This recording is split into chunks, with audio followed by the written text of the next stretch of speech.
it's time for some real education. We've talked about C.S. Lewis many a time. Well, he's written something called the Space Trilogy, and the third book in that trilogy is called That Hideous Strength. Now, the story follows the adventures of Dr. Elwin Ransom, who traveled to Mars in book 1, called Out of the Silent Planet, and then in book 2, called Paralandra, he went to Venus. However, unlike those first two, in That Hideous Strength, which was written in 1945, Elwin actually stays on planet Earth. Yeah, and last week we did all quotes from dystopian novels because the ushering in of the Biden's been president for 3 days. Do you see all the dystopian things he's done already, right? The canceling, just a letter to the ICE people, just free everybody you got in prison, regardless of who they may have raped or just let them all go.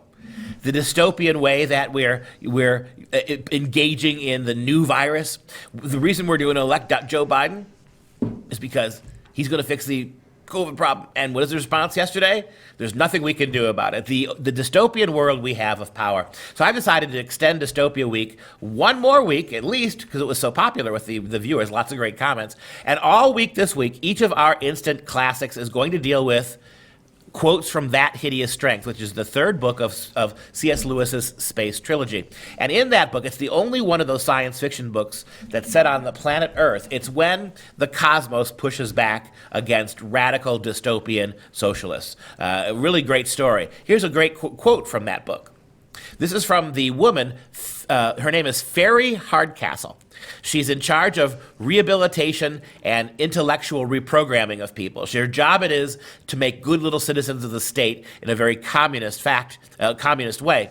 And here's what she says is the way to go about doing this. Quote, "Isn't it absolutely essential to keep a fierce left and a fierce right, both on their toes and each terrified of the other? Doesn't it benefit as globalists, those who want to take away your freedoms, to make sure that there's a radical left and a radical right and have them constantly fighting?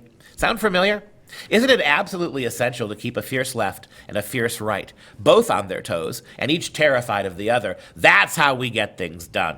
Any opposition to the nice, which is the name of their organization, it's an anagram. Any opposition to the nice is represented as a left racket in the right-wing papers and a right racket in the left-wing papers. If this is done properly, you get each side outbidding the other in support of us to refute the enemy slanders. Of course, we're non-political. The real power always is." I mean, this was 1945 this book was written, and Lewis has summed up beautifully how the globalist authoritarians that control everything from the social media tech giants to the big bankers, we want the left and right at each other's throat. Everything that's wrong in the world is the right's fault, says the left news, and vice versa. While they're fighting each other, we're taking control of everything, as we saw in this last election cycle, 1945. I can't urge you enough to read the book. You don't even have to read the first two books to enjoy the third book, which stands alone. You'll like it better if you read all three, but just read That Hideous Strength if you do one thing this year, and you will see a blueprint for the loss of freedom in the world as we see here.